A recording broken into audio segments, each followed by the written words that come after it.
ओम श्री साई नाथाय नमः। जय श्री साईं, जय श्री गुरुदेव। पूज्य गुरु जी डॉक्टर चंद्रभानु सतपथी जी को प्रणाम करते हुए, उनका आशीर्वाद लेते हुए, सच्चिदानंद साईनाथ महाराज को प्रणाम करते हुए, उनका आशीर्वाद लेते हुए, आप सभी भक्तों, श्रोताओं, दर्शकों को प्रणाम करते हुए, आप सभी लोगों का स्नेहाशीष लेते हुए मैं आज के इस सत्संग को प्रारंभ करते हैं। जैसा आप सब लोगों को विदित है कि पिछले दिनों हम लोग परिचर्चा कर रहे हैं श्री बीबी नरसिंह स्वामी जी के जीवनी के बारे में।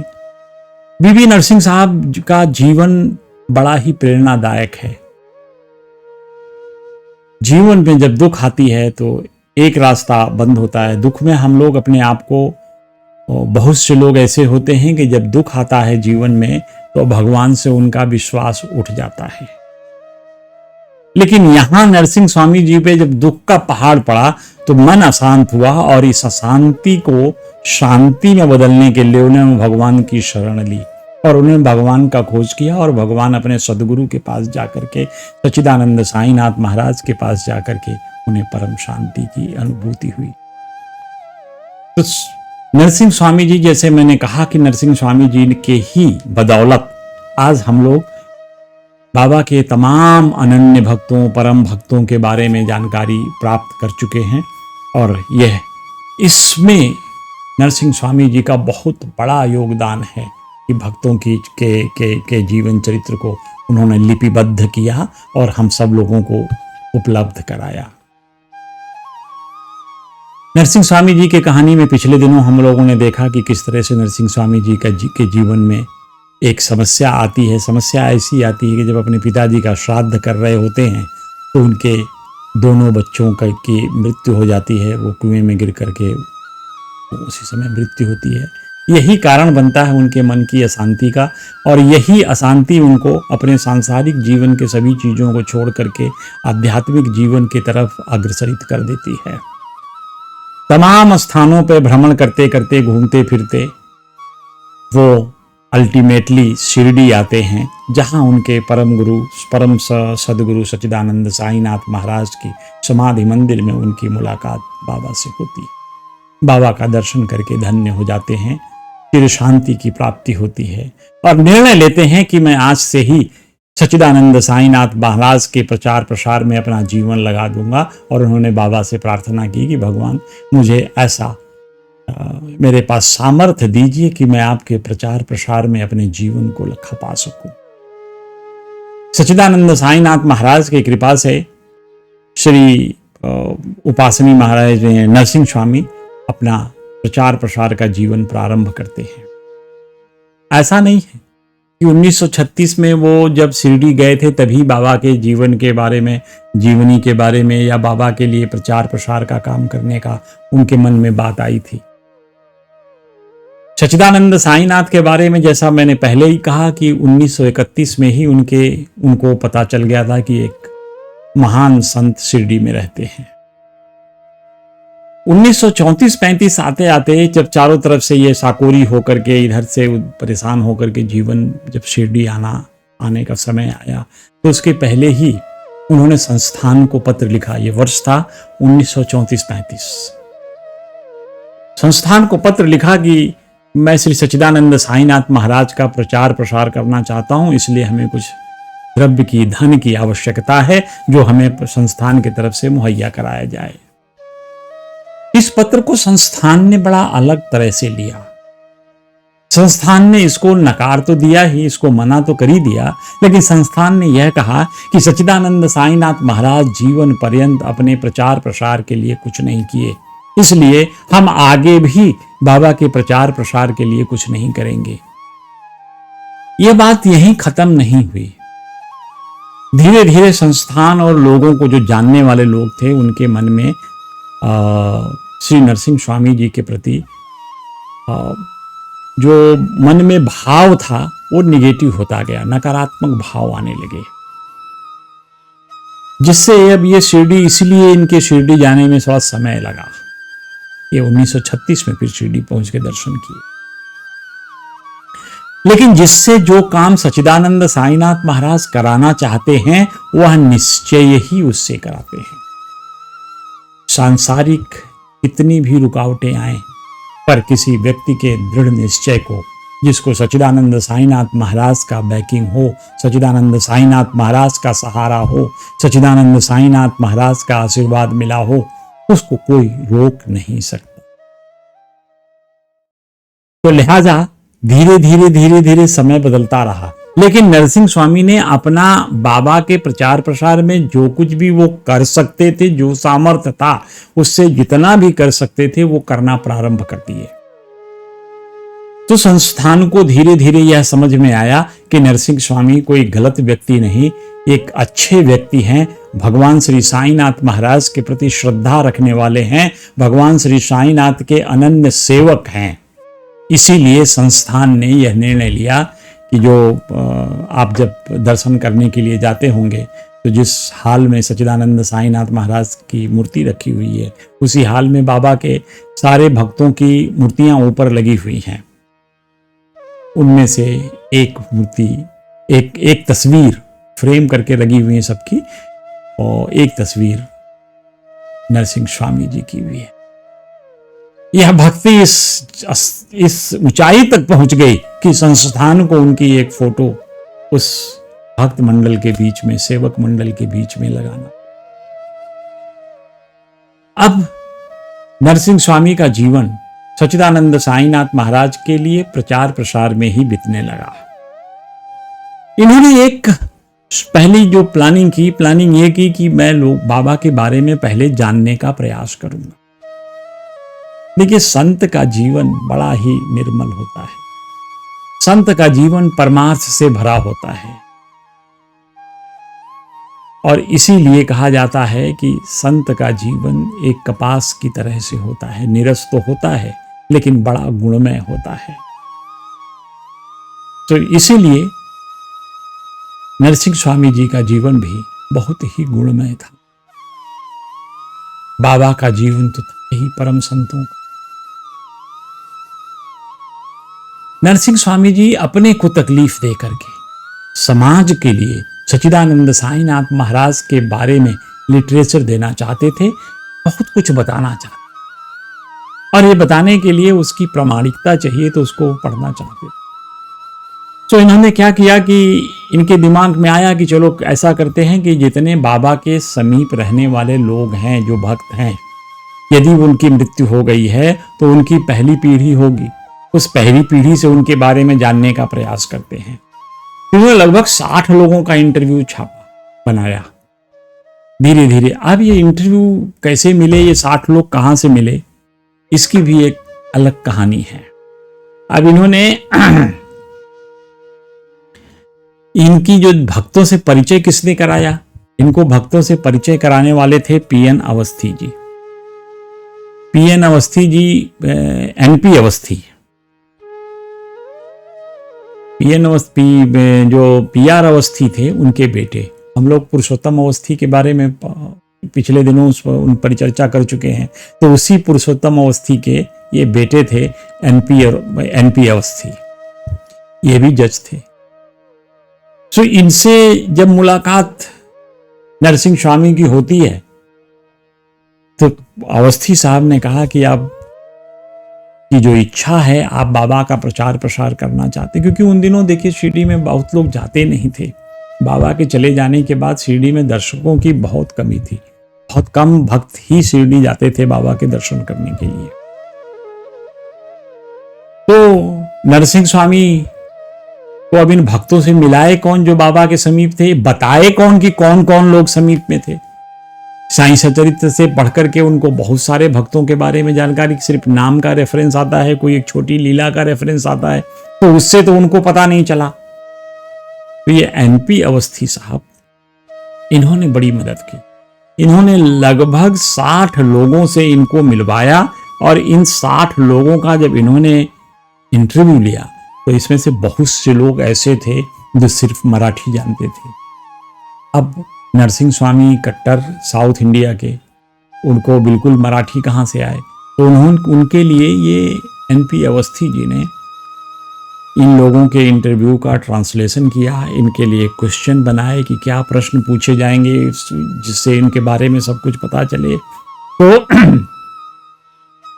धीरे धीरे ये नरसिंह स्वामी जी का काम आगे बढ़ निकला और बहुत तेजी से उन्होंने बहुत लोगों की इंटरव्यूज ले पाए।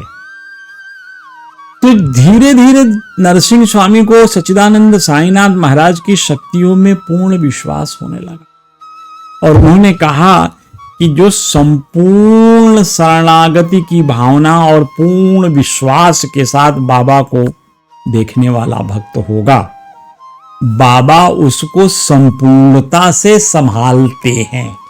जैसा सच्चिदानंद साईनाथ महाराज ने काका साहेब दीक्षित को कहा था कि काका मैं तुम्हारा भार वहन करूंगा, आज तक भार वहन कर रहे हैं उनके परिवार का। तो यही चीज नरसिंह स्वामी जी ने कहा कि जो संपूर्णता के साथ भगवान श्री साईनाथ महाराज को श्रद्धा के साथ, परम श्रद्धा के साथ उनके शरणागति हो जाता है, अपना सदगुरु मान लेता है, फिर उसका देखभाल तो सच्चिदानंद साईनाथ महाराज खुद करते हैं, इसमें कोई संशय नहीं।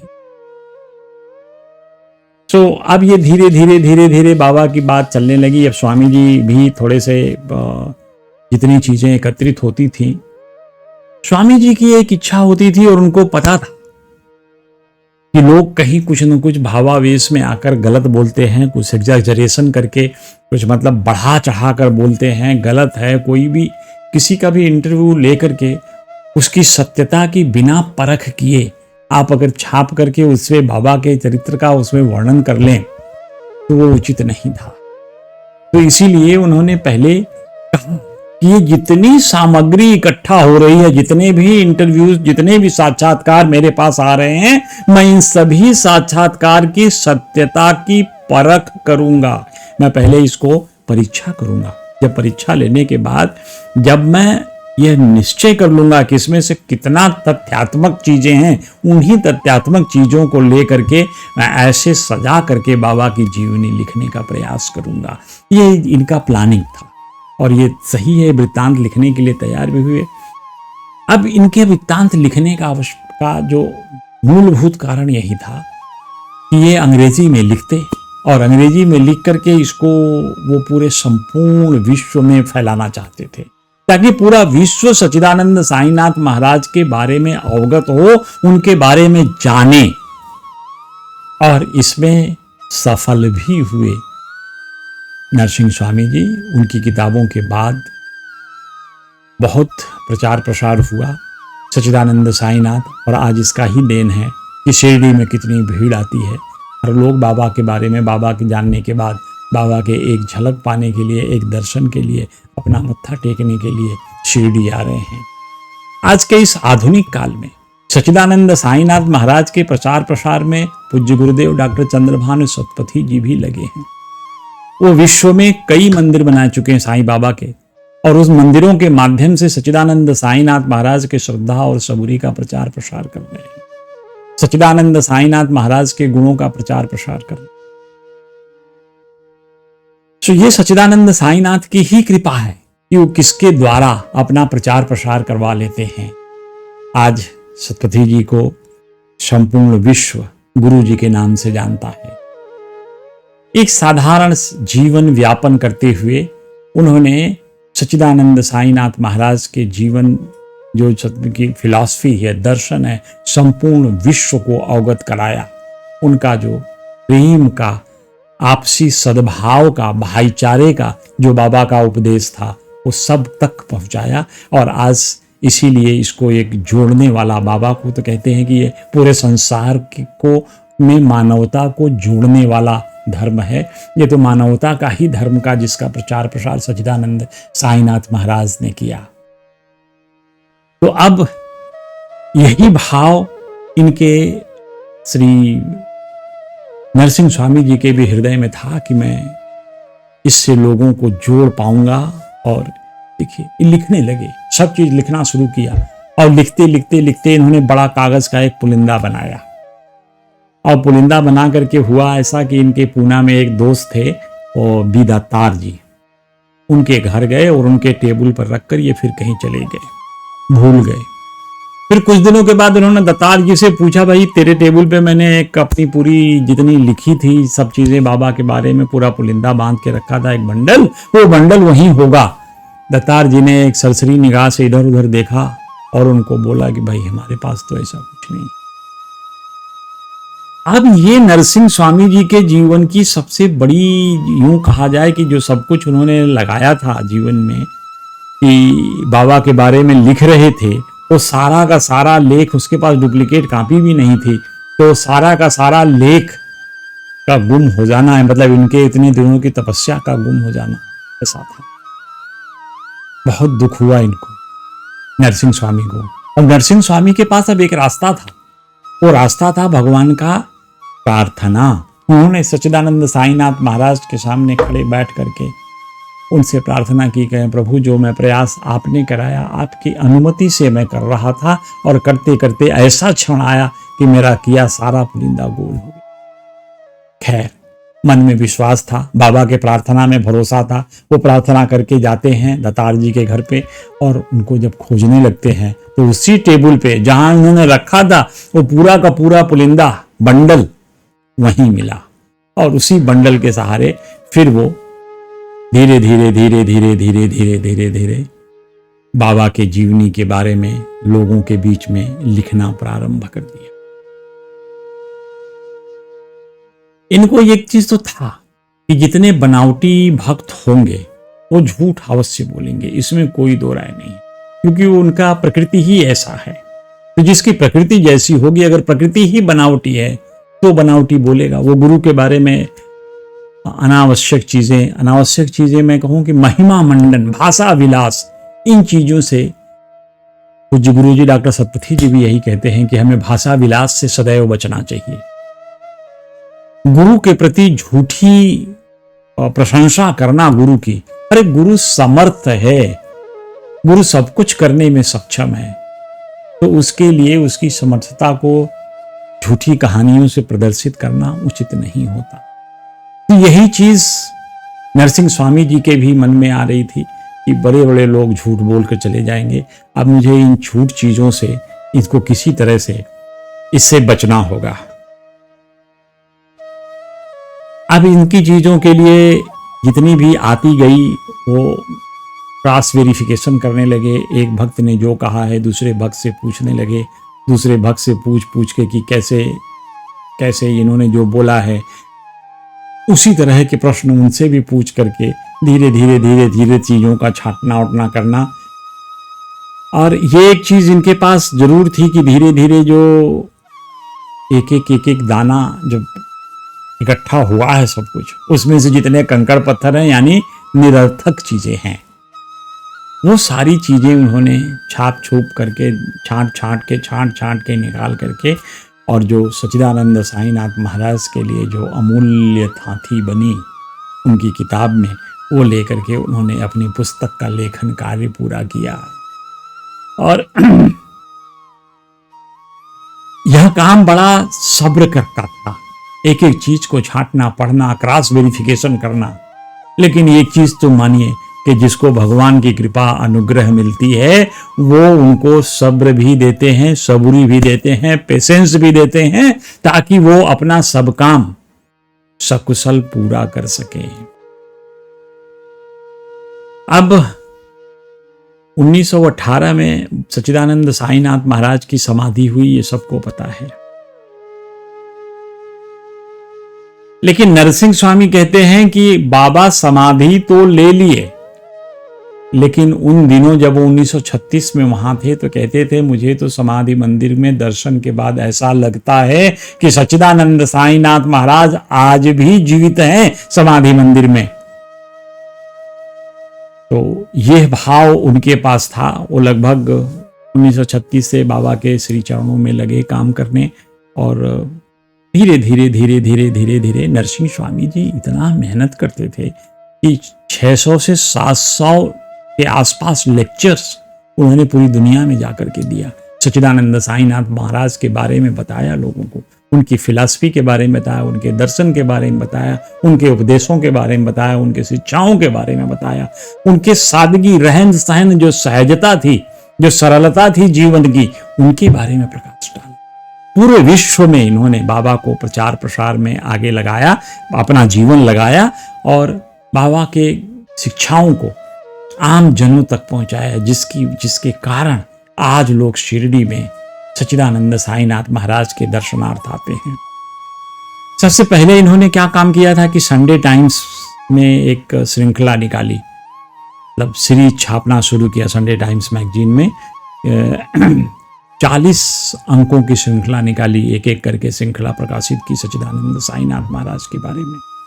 और ये श्रृंखला अब उनके समझ में आया कि मैं अंग्रेजी में लिख रहा हूँ, लेकिन इससे जो आम तमिलियंस हैं, जहाँ से मैं पैदा हुआ हूँ, जिस मातृभाषा में पैदा हुआ, उस मातृभाषा के लोग तो सीख नहीं पाएंगे। तो इन्होंने लिहाजा फिर उसको तमिल में लिखना प्रारंभ किया। अब ये तमिल में लिखने से ऐसा हुआ कि ये सभी लोगों के बीच में जो तमिलनाडु के लोग थे वो जानने लगे। फिर इसका ट्रांसलेशंस कन्नड़ में, तेलुगु में, आदि भाषाओं में भी हुआ, और जिसकी वजह से सच्चिदानंद साईनाथ महाराज के बारे में लोग जाने। जैसा मैंने आपको पहले ही बताया कि डिवोटीज एक्सपीरियंस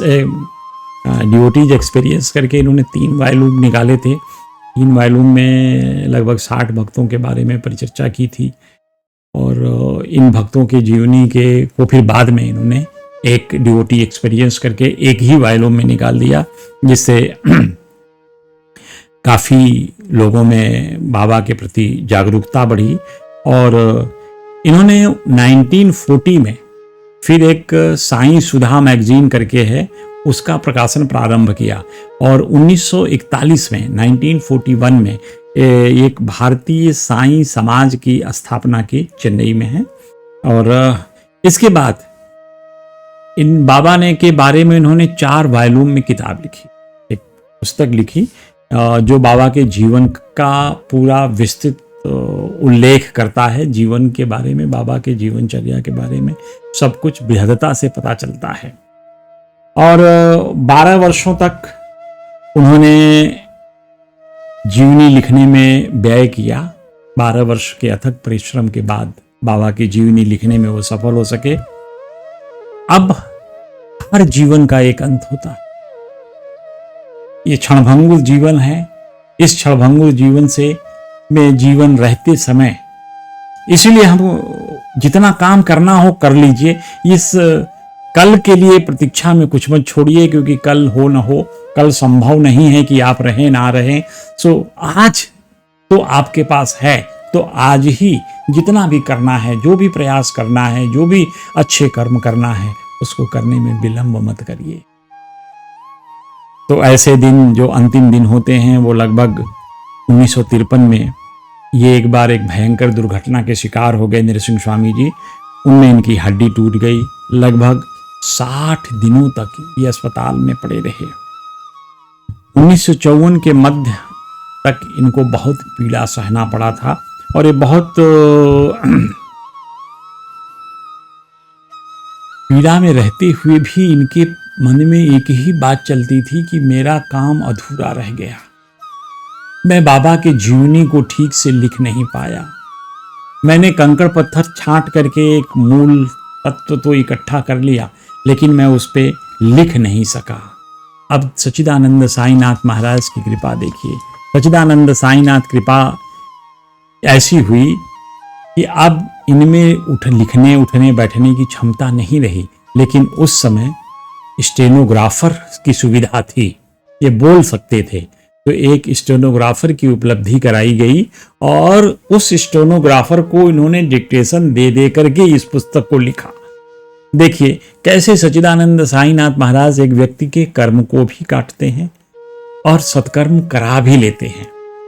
दुख भोगते भोगते भी इंसान अच्छा सदकर्म कर कर जाता है।